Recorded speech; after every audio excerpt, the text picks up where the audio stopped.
Once a premier tourist attraction in the South Asia, the island nation of Sri Lanka is on the boil. Across the country, the anger and frustration is directed mostly towards one man, President Gotabaya Rajapaksa, who many blame for the current economic and even political crisis.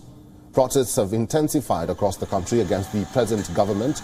Sri Lankan police were forced to use tear gas and water cannons on Monday to disperse hundreds of protesters who gathered outside Prime Minister Mahinda Rajapaksa's private residence in Tanggale.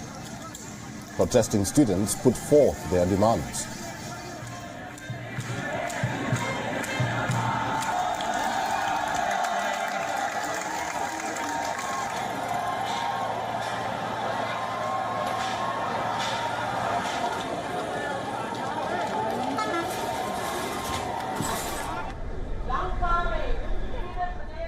මේ රටේ විකල්ප රජය හැටියටත් ප්‍රධාන විපක්ෂය හැටියටත් අපි නියෝජනය කරන්නේ මේ රටේ ජනතාවගේ මතය.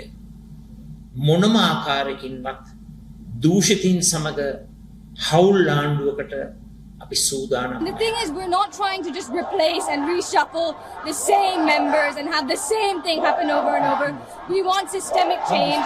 We want educated people to take part in Parliament. As you can see in my poster, I have better O-level grades than the leaders of our country. Opposition leader Sajith Premadasa also rejected an appeal by President Rajapaksa for all political parties to join a unity government.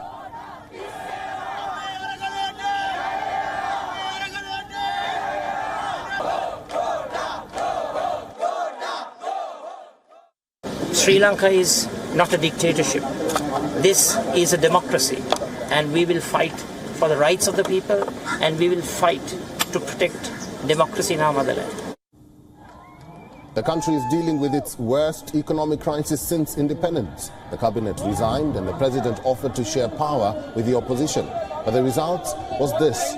The first new nominations saw the president reappoint 4 of the outgoing ministers. So minutes after resigning, they were back to their old jobs.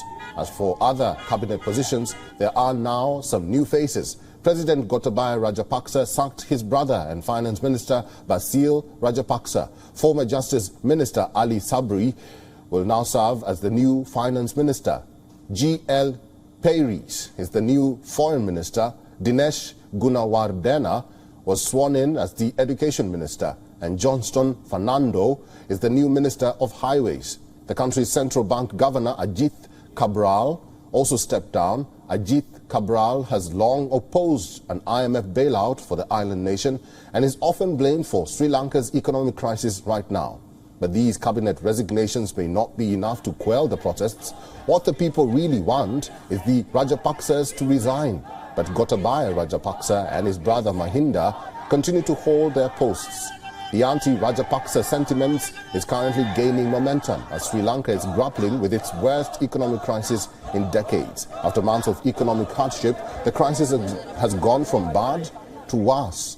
Power cuts are common, fuel is too expensive and ration lines are getting longer. Protesters say they will not stop until the Rajapaksas resign. The island nation is in the grip of an unprecedented food and fuel shortage. Inflation is at a record high and power cuts in the country are crippling. On Mondays, trading was halted on the country's stock exchange seconds after it opened. This after shares fell by more than the 5% threshold.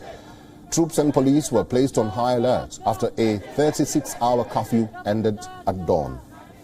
WION is now available in your country. Download the app now and get all the news on the move.